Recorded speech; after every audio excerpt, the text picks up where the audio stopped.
Planting trees is all about storing lots of moisture in the soil. To do this, grasses and weeds are controlled by herbicides, and the soil is ripped to allow the moisture to infiltrate. Controlling weeds is usually done by using glyphosate. Once everything is died following the first application, you can begin ripping.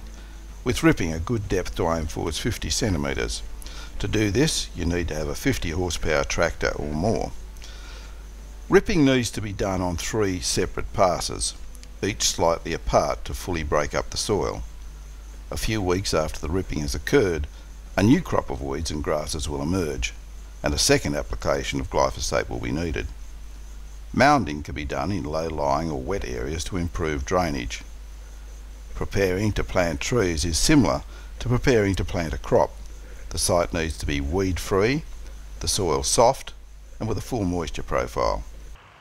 So this is a good example of when your clay soils are too wet and they don't crumble, they don't loosen up, and you get this polishing effect on the walls.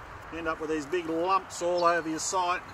The planters then have to go and remove those to find the original rip line. So you can't prep your clay soils when they're too wet. A little bit of moisture is good, but this is obviously not suitable for planting into.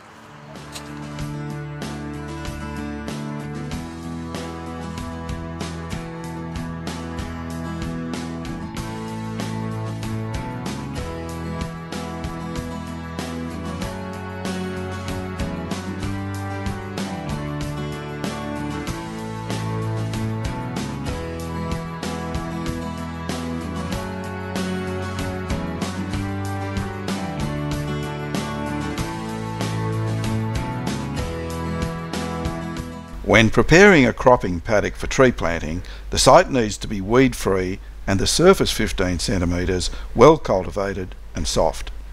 The soil also needs to have a full moisture profile. Here we are on site again. So we've come through with our set of offset discs and we've done a pass.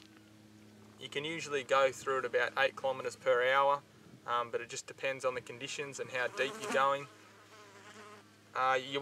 You want to put your disc through when it's not too wet or not too dry, because if it's too wet you end up with big clods, so you just got to be careful of that. So you can see in regards to depth, when I put my hand down into the soil here, I can easily put my hand down. So I've got my fingers out there, it goes right into the soil. So when the planting contractor comes through to plant the seedlings, he can really easily push his planting tool down and put the seedling in the ground.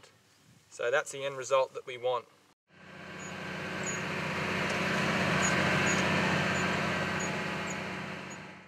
We're at the end result. The trees have been planted. This one here is just over a year old, so we've come out of a really good season and it's just starting to really take off. The most important thing you can see here is that the weeds and any competition at all have been controlled. So there's no grasses, there's nothing growing around it, so that any time we receive some rainfall, this tree is able to access all that moisture.